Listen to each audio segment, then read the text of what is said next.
नमस्कार दोस्तों, आज हम आपके लिए शीतला माता की कहानी लेकर आए हैं। एक बार की बात है, देवलोक में बैठ माता शीतला ने सोचा कि चलो आज धरती पर चलकर देखती हूँ मेरी पूजा कौन कौन करता है, कौन कौन मुझे मानता है। ऐसा सोचकर शीतला माता धरती लोक पर राजस्थान के डुमरी गांव में आई। शीतला माता बूढ़ी औरत का भेष लेकर गांव की गलियों में घूम रही थी।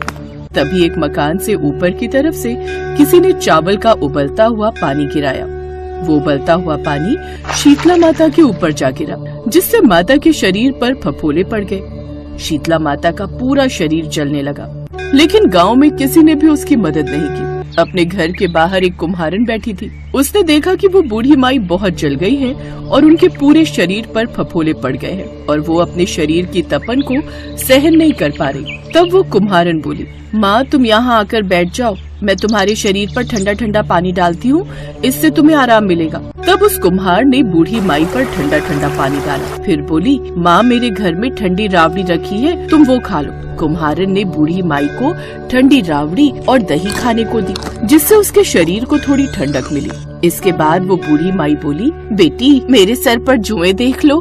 जब कुम्हारन माता के सर के पीछे से जुएं देखने लगी तो उसने देखा कि उनके सर के पीछे भी एक आंख है। ये देख वो कुम्हारन डर गई और वहाँ से भागने लगी। तब वो बूढ़ी माई बोली, रुक बेटी, डर मत, मैं भूत प्रेत नहीं हूँ, मैं तो शीतला देवी हूँ। इतना कहकर माता चार भुजा वाली हीरे जवाहरात के आभूषण पहने, सिर पर स्वर्ण मुकुट धारण किए अपने असली रूप में प्रकट हो गई। मैं शीतला देवी हूँ। मैं तो इस धरती पर देखने आई थी कि मुझे कौन मानता है, कौन मेरी पूजा करता है। माता के दर्शन कर कुम्हारन सोचने लगी कि अब मैं गरीब इन माता को कहाँ बिठाऊं। तब माता बोली, हे बेटी तुम किस सोच में पड़ गई। ये देखकर कुम्हारन रोने लगी और माता शीतला बोली, तू क्यों रो रही है। तब कुम्हारन हाथ जोड़कर बोली, माता मेरे घर में चारों तरफ दरिद्रता है, मैं आपको कहाँ बिठाऊं।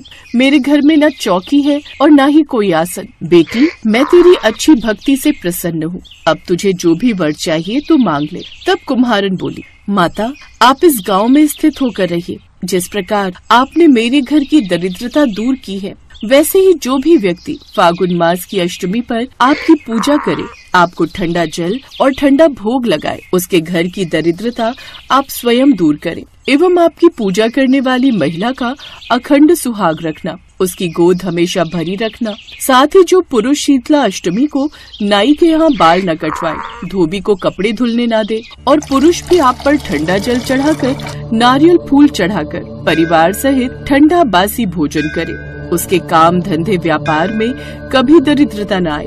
माता ने उसे तथास्तु कहा और बोली, तू इस करवे का जल अपनी झोपड़ी पर छिड़क लेना, कल सारे नगर में आग लगेगी लेकिन तेरी झोपड़ी नहीं जलेगी। ऐसा कहकर माता अंतर ध्यान हो गई। माता की बात मानकर कुम्हारन ने ऐसा ही किया। उसने वो जल अपनी झोपड़ी पर छिड़क लिया। रात हुई तो सारी नगरी में आग लग गई, लेकिन उस कुम्हारन की झोपड़ी बच गई। ये देखकर नगर के राजा ने कुम्हारन को बुलवाया और पूछने लगे। तब कुम्हारन ने राजा को शीतला माता की कृपा की सारी बात बता दी। उस दिन से राजा ने पूरे नगर में ऐलान करवाया कि अब से शीतला अष्टमी के दिन, साथ ही शीतला माता ने ये भी कहा था कि मेरी पूजा का मुख्य अधिकार इस धरती पर सिर्फ कुम्हार जाति का ही होगा।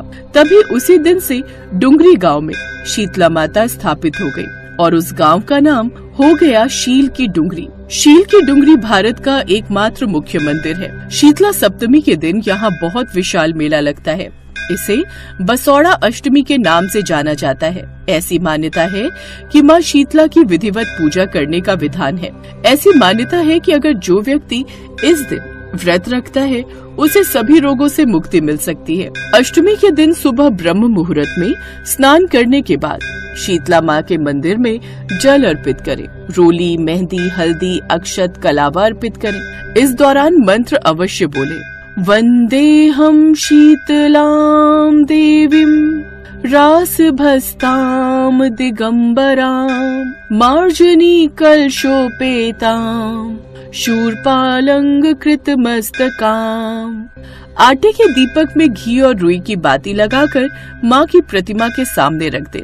बासी हलवा, पूड़ी, बाजरे की रोटी, पुए, राबड़ी आदि का भोग लगाएं। इस दिन शीतलाष्टक स्तोत्र का पाठ करें, साथ ही व्रती कथा सुने। जहाँ होलिका दहन हुआ था वहाँ पूजन करें और पूजन सामग्री अर्पित करें।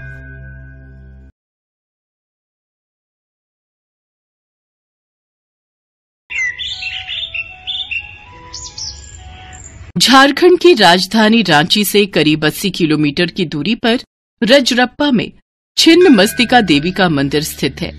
ये मंदिर शक्तिपीठ के रूप में काफी विख्यात है। असम में स्थित मां कामाख्या मंदिर को दुनिया की सबसे बड़ी शक्तिपीठ कहा जाता है, जबकि दुनिया का दूसरा सबसे बड़ा शक्तिपीठ रजरप्पा में स्थित मां छिन्नमस्तिका देवी का मंदिर है। कहा जाता है कि इस मंदिर में बिना सिर वाली देवी माँ की पूजा की जाती है। मंदिर के अंदर जो देवी काली की प्रतिमा है, उसमें उनके दाएं हाथ में तलवार और बाएं हाथ में अपना ही कटा हुआ सिर है। पर माँ ने अपना शीश क्यों काटा और उनके इस रूप का नाम छिन्नमस्तिका कैसे पड़ा, इसका वर्णन पौराणिक कथाओं में अलग अलग रूपों में दिया गया है। जिनमें से प्रचलित एक कथा के अनुसार एक बार देवी पार्वती हिमालय भ्रमण कर रही थी। उनके साथ उनकी 2 सहेलियां जया और विजया भी थी। हिमालय पर भ्रमण करते हुए वे हिमालय से दूर आ निकली। मार्ग में सुंदर मंदाकिनी नदी कलकल करती हुई बह रही थी, जिसका साफ स्वच्छ जल देखकर देवी पार्वती के मन में स्नान की इच्छा हुई। जय विजया, मेरा तो मन स्नान करने को उत्साहित हो रहा है। मैं सोच रही हूँ मंदाकिनी नदी के जल में स्नान कर लूं। चलो ना, तीनों मिलकर पहले स्नान कर लेते हैं।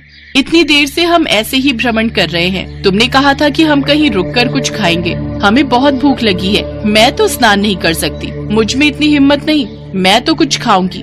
हाँ, बहुत जोरों की भूख लगी है। अच्छा, तुम्हारा मन है तो तुम स्नान कर लो। जया के साथ साथ मुझे भी स्नान नहीं करना, पर तुम जल्दी से स्नान करके आ जाओ। कहीं ऐसा ना हो कि तुम स्नान करती रहो और भूख से हमारा शरीर काला पड़ जाए। जया विजया, मनुष्य को हर हाल में संतुष्ट रहना सीखना चाहिए। थोड़ा धैर्य रखना सीखो। मैं पहले स्नान करके आ जाऊँ, फिर तुम्हें कुछ खाने के लिए दूंगी। तब तक तुम दोनों विश्राम कर लो। इसके पश्चात देवी पार्वती स्नान करने के लिए चली गई, पर उनको स्नान करने में अधिक समय लग गया। कुछ देर बाद जया विजया को भूख सहन नहीं हुई, तो उन्होंने देवी पार्वती को फिर पुकारा। पार्वती, अभी तुम्हें कितना समय लगेगा? जल्दी से नहा कर आओ, भूख सहन नहीं हो रही है। तुम दोनों को बिल्कुल भी भूख बर्दाश्त नहीं है, ठीक से नहाने भी नहीं दोगी। आती हूँ। अब भूख लग रही है। एक माँ तो अपने बच्चों को भूखा नहीं रखती ना, तो फिर तुम हमें भूखा क्यों रख रही हो? पार्वती, स्नान छोड़कर हमारी भूख शांत करो। जया विजया के बार बार हट करने के कारण देवी पार्वती को क्रोध आ गया। देवी पार्वती नदी से बाहर आ गई और अपने हाथों में उन्होंने एक दिव्य खड्ग प्रकट किया और उस खड्ग से अपना सर काट लिया। देवी के कटे गले से रक्त की धारा बहने लगी। 3 प्रमुख धाराएं ऊपर उठती हुई भूमि की ओर आई तो देवी ने कहा, ये लो जया विजया, तुम दोनों मेरे रक्त से अपनी भूख मिटा लो, अपनी भूख शांत करो। ऐसा कहते ही दोनों देवियां पार्वती जी का रक्तपान करने लगी। वह एक रक्त की धारा देवी ने स्वयं अपने ही मुख में डाल दी और वे भी रक्तपान करने लगी। देवी के ऐसे रूप को देखकर देवताओं में त्राही त्राही मच गई। देवताओं ने देवी को प्रचंड चंड चंडिका कहकर संबोधित किया। ऋषियों ने कटे हुए सर के कारण देवी को नाम दिया छिन्नमस्तिका।